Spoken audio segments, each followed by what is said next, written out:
चैत्र पूर्णिमा पूज्यपाद स्वामी जी महाराज का अवतरण दिवस इस बार 18 अप्रैल को है। जिस वक्त स्वामी जी महाराज का सन 1868 में अवतरण हुआ था, वह दिन 7 अप्रैल था। आज आप सबको बहुत बहुत बधाई देता हूँ, शुभकामनाएं, मंगल कामनाएं। हम तो चैत्र पूर्णिमा को ही मनाते हैं, तभी मनाएंगे। फिर भी आज बहुत बहुत आप सबको बधाई देता हूँ। विभीषण की शरणागति की चर्चा चल रही थी। इसके विपरीत मेरे मन की हो, हर कोई मेरे मन के अनुसार चले, ऐसी गंदी कामना फिर ऐसा गंदा स्वभाव बन जाता है। व्यक्ति परमात्मा से भी अपनी बात मनवाना चाहता है, गुरु से भी अपनी ही बात मनवाना चाहता है, सारी संगत से भी अपनी ही बात मनवाना चाहता है। दुष्ट रोग है, किसी शत्रु को भी ये रोग न हो। ये रोग यहीं समाप्त नहीं होता, आगे बढ़ता जाता है, फैलता जाता है। ऐसे रोगी के अंदर ऐसे भाव क्यों आते हैं? इसलिए उसकी सोच ये हो जाती है, जो मैं सोचता हूं वही ठीक है, जो मैं करता हूं वही ठीक है।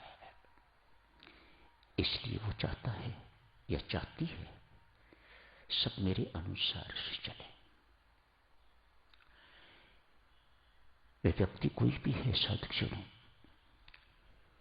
शायद वो ये भूल जाता है या ये नहीं जानता कि ये रोग आपको पतन की ओर ले जा रहा है। ऐसे पतन को एक दिन प्राप्त होगी जहां से कभी कोई निकाल नहीं सकेगा, उठा नहीं सकेगा। मेरी इच्छा के अनुसार हो सब कुछ। पति भी यही चाहता है, पत्नी मेरे अनुसार चले। और फिर पत्नी भी कम नहीं, वे भी चाहती है कि पति मेरे इशारों पर चले, मेरे अनुसार चले। पिता वृद्ध घर का चाहता है कि सारा परिवार मेरे अनुसार चले, इत्यादि इत्यादि। तनिक सोचो देवियों, कल्पना करो सज्जनों, ऐसे परिवारों का क्या हाल होता होगा। किसी नरक से कम तो नहीं। एक रोग आ गया है जिसके कारण घर को वैकुंठ होना चाहिए था, स्वर्ग होना चाहिए था, वह नरक बन गया हुआ है। विभीषण तैयार होके आए हैं। मैं आज से आपकी इच्छा के अनुसार चलने को तैयार हूं। अपनी इच्छाएं खत्म कर दी हैं, अपनों को त्याग दिया है और राम को अपना लिया है। यही है शरणागति। हे राम जी, मैं आज से आपकी परम इच्छा के अनुसार चलने को तैयार हूं, चलूंगा। आज के बाद मेरी निजी इच्छा कोई नहीं होगी। मैं कामना शून्य हो गया हूं। ये परमात्मा की वास्तविक कृपा का पुण्य प्रताप। कोई व्यक्ति साधकजनों किसी भी कामना की पूर्ति में न ही स्वतंत्र है, न ही समर्थवान है, न ही योग्य है। 3 शब्द याद रखो, कोई भी व्यक्ति कोई भी अपने मन में कामना करता है, इच्छा करता है, उसकी पूर्ति में बेटा ना वो स्वतंत्र है, ना ही योग्य है और ना ही उसमें समर्थ है। हां, कामना की निवृत्ति में हर कोई स्वतंत्र है, हर कोई योग्य है और हर कोई समर्थवान है। ऐसों को परमेश्वर प्रचुर बल देता है। जो कामना शून्य होना चाहते हैं, जो कामना से निवृत्त होना चाहते हैं, जो इसमें प्रवृत्त रहना चाहते हैं, वे तो साधुत्व से बहुत दूर, परमात्मा से बहुत दूर जा रहे हैं। जितनी कामनाएं हमारे अंदर, उतने हम संसार के उन्मुख।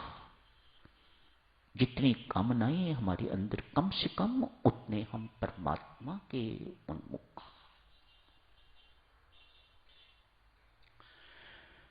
विभीषण का बहुत सुंदर निर्णय आज आ गए प्रभु के श्री चरणों में। संदेश भेजा है, मैं आपकी चरण शरण में आया हूं। आकाश मार्ग से आए हैं, 4 लोग साथ हैं, सबके सब राघव के इशारे की प्रतीक्षा कर रहे हैं। क्या हुक्म है मेरे लिए? सुग्रीव जाके प्रभु से कहते हैं, प्रभु दशानन का छोटा भाई आया है, संबोधन देखिए। 10 मुख वाले रावण का छोटा भाई आया है। अपनी बात कह के जो बदल देता है, उसे कहा जाता है तेरा 1 मुख है या 2, इसके 10। सुग्रीव अपनी नीति के अनुसार प्रभु राम से कह रहा है, दशानन का भाई आया है, शत्रु का भाई आया है, ये शरण देने योग्य नहीं है।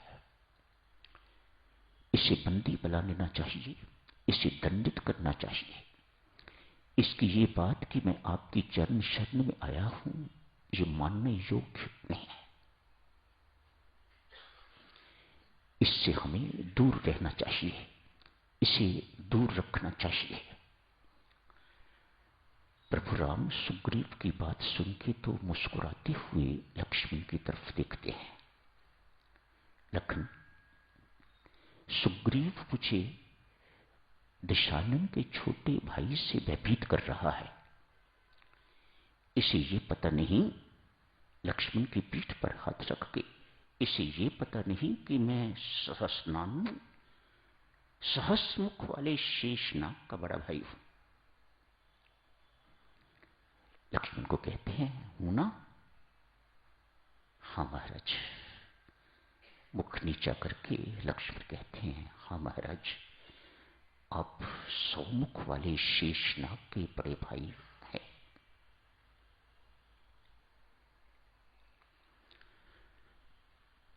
सुग्रीव संसारिक दृष्टि से, राजनीति की दृष्टि से जो कह रहे हैं बिल्कुल ठीक कह रहे हैं। कर्म सिद्धांत है ये, जैसी करनी वैसा फल, आज नहीं तो निश्चय। इसका अर्थ ये हुआ, परमात्मा एक महान निष्पक्ष राग द्वेष रहित न्यायाधीश है। भक्त इससे एग्री नहीं करते। वह न्यायाधीश भी है, लेकिन साथ ही साथ भक्त वत्सल भी है, साथ ही साथ करुणावान भी है, कृपा सिंधु भी है, शरणागत वत्सल भगवान क्षमावान भी है। अतएव हनुमान जी की तरफ भगवान देख के तो कहते हैं, हनुमान, सुग्रीव इसे बंदी बनाने के लिए कह रहे हैं, तो विभीषण को मिल के आया है, तो विभीषण को निमंत्रण दे के आया है, आओ मेरे राम के चरण शरण में। अगर मेरे जैसे बंदर को वह चरण शरण देख के तो अपनी कृपा का पात्र बना सकते हैं, तो तुम्हें क्यों नहीं। विभीषण को इस प्रकार से निमंत्रण दे के हनुमान जी महाराज आए हैं। बुराई के प्रति विद्रोह कर, तेरा भाई जिसे तू भाई समझता है वह भाई नहीं है, वह बुराई का प्रतीक है, और तू उस बुराई के साथ समझौता कर रहा है। वह तेरा असली भाई नहीं है, तेरा असली भाई मैं हूं। एक जगजननी के पेट से हम सब ने जन्म लिया हुआ है, उस नाते से मैं और तू दोनों भाई भाई हैं। संत ने एक ज्ञान की चिंगारी वहां छोड़ दी। बुराई के प्रति विद्रोह करेगा तो तुम्हें राम जी की चरण शरण मिलेगी। एक बात उनको कह के आ गए। प्रभु राम हनुमान से कह रहे हैं, मैं तो अनुमान से कह रहा हूं विभीषण सज्जन है, तू बोलता क्यों नहीं, तू बोल। हनुमान से कह रहे हैं तू बोल। हनुमान जी महाराज भगवान के चरण पकड़ के कहते हैं, प्रभु एक बात बताओ, ये शरणागति न्यायालय है, कोर्ट है, न्यायालय अर्थात कोर्ट, या औषधालय है। न्यायालय तो नहीं है, वह तो न्याय है, वहां न्यायाधीश बैठता है। शरणागति के दरबार पे शरणागत वत्सल भगवान बैठता है, एक वैद्य बैठता है। यदि ये औषधालय है प्रभु, तो वैद्य को ये शोभा नहीं देता पूछना क्या तू रोगी है या स्वस्थ। यदि स्वस्थ है तो वैद्य के पास क्या करने आएगा। वह तो बेचारा मान रहा है, मैं रोगी हूं, मैं पापी हूं, मेरे अंदर सारे दुर्गुण ही दुर्गुण भरे पड़े हैं, तभी तो वह आपकी चरण शरण में आया है। अब प्रभु आपका ये पूछना शोभा नहीं देता। आप वैद्य हो, और वैद्य की पहचान, उसकी महानता किस बात से पहचानी जाती है। महारोगी भी कोई आता है, यदि वैद्य उसे भी ठीक कर देता है तो उसे बहुत बड़ा वैद्य माना जाता है, उतना बड़ा डॉक्टर उसे माना जाता है। अब तो आपकी परीक्षा का समय है महाराज, परीक्षा दीजिएगा और अपने आप को सफल बनाइएगा। परीक्षा किस बात की। आप विभीषण जैसे रोगी जिसे शत्रु का भाई समझा जाता है, आप उस रोगी को भी स्वस्थ कर पाते हो कि नहीं कर पाते, ये आपकी परीक्षा का समय है। मेहरबानी करके उसे स्वीकार कीजिएगा। हनुमान जी महाराज शरणागति के पक्ष में है। प्रभु राम विभीषण को स्वीकार करते हैं। यहां साधुक्षणों हनुमान जी महाराज भगवान को एक बहुत सुंदर संबोधन देते हैं। मानो वह संबोधन देके तो उनके दायित्व को और एक भक्त, एक संत, एक सेवक और समझा रहा है और पक्का कर रहा है। शरणागत वत्सल भगवाना, भक्त वत्सल भगवाना। वत्सल शब्द नहीं प्रयोग किया तुलसीदास जी ने, वत्सल। गाय की प्रीति वात्सल्य जिस प्रकार बछड़े के प्रति होती है, वात्सल्य होता है, ठीक उसी प्रकार आपका वात्सल्य होना चाहिए। आपने देवियों सज्जनों कभी देखा होगा, गाय जब बछड़े को जन्म देती है तो बछड़ा गंदगी से लथपथ होता है। जिनमें देखा है, गांव के रहने वाले लोग जिन्होंने देखा है, लथपथ होता है गंदगी से। गाय उसे ये नहीं कहती पहले नहा के आ और फिर मैं दूध पिलाऊंगी। बहुत सुंदर उपमा दी गई है। गाय क्या करती है, देखती है बछड़ा अभी लेटा हुआ है, जमीन पर पड़ा हुआ है, गंदा है, अतएव अपनी जीवा से उस बछड़े को साफ करती है। अंग प्रत्यंग उसका साफ करके तो बछड़ा खड़े होने योग्य हो जाता है। इंसान का बच्चा जन्म होते ही खड़े होने योग्य नहीं, लेकिन गाय का बछड़ा जैसे ही मां साफ करती है वह खड़े होने योग्य हो जाता है। क्यों? गाय बैठ के दूध नहीं पिलाती, गाय खड़ी होकर दूध पिलाती है। अतएव परमात्मा के प्रोविजंस देखिएगा, अतएव बछड़े को खड़ा होना ही है, तभी वह मां का दूध पी पाएगा। उसको पता है दूध कहां से निकलता है, मुझे कहां मुंह मारना है, दूध निकालने के लिए, दूध पीने के लिए। कोई कहे गाय बहुत दयालु है, गाय बहुत कृपालु है, गाय बड़ी प्रेम से अंदर से भरी पड़ी है, उसके अंदर वात्सल्य ही वात्सल्य है। भगवान राम यहां टोकते हैं, मत कहो ऐसा। मानो भगवान अपने ऊपर इस प्रकार का श्रेय नहीं लेना चाहते। उधर हनुमान जी कह रहे हैं एक रोगी आया है, इसे स्वस्थ करना, इसे साफ करना आपका दायित्व है। और इधर साथ ही साथ ये हो रहा है कि गाय के अंदर बड़ी दया है, बहुत कृपा है, बहुत वात्सल्य है। मानो ये बातें प्रभु राम के लिए भी सत्य है, लेकिन प्रभु राम यहां टोकते हैं, नहीं हनुमान, तनिक सोच। गाय जो कुछ भी कर रही है ये कोई एहसान नहीं कर रही। प्रभु राम की सोच देखो देवी सज्जनों, कौन होगा उन जैसा महान। प्रभु राम कहते हैं हनुमान तनिक सोच, ये बछड़ा गंदगी लेके कहां से आया है, अपनी मां के पेट से। तो फिर मां का ही कर्तव्य बनता है कि उस गंदगी को साफ करे। वो कोई एहसान नहीं कर रही, कोई दया नहीं कर रही, कोई कृपा नहीं कर रही, ये उसका दायित्व है मां का कि वह उस गंदगी को साफ करे। अतएव मेरी सृष्टि रूपी गर्भ में भी ये सारे के सारे जीव गंदे हुए पड़े हैं, मेरा ही कर्तव्य बनता है एक एक को साफ करना,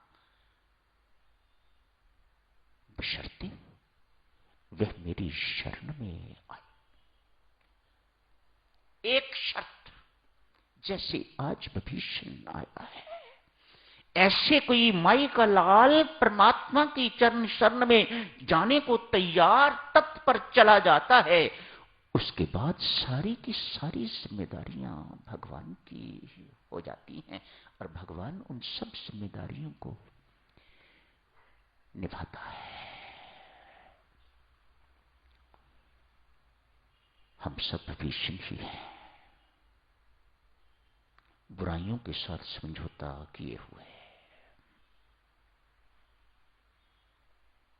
ये संधि तोड़ो और इधर संधि जोड़ो, इतनी ही करने की जरूरत है। हमारा स्वभाव इस प्रकार का हो गया हुआ है, बुराइयां हम छोड़ने को तैयार नहीं, क्यों? हमें बहुत प्यारी लगने लग गई है। हम किसी का बुरा करने में वी एंजॉय, किसी को दुख देने में वी एंजॉय, किसी को दुखी देखकर हमारे सुख का ठिकाना नहीं रहता। ईर्ष्या की अग्नि, क्रोध की अग्नि, द्वेष की अग्नियां अंदर रही है। चुप रहने से क्या होता है, अंदर तो जल रहा है। कब तक छुपा के रखोगे, कहां तक छुपा के रखोगे? अग्नि एक ना एक दिन बाहर अभी भी निकल रही है।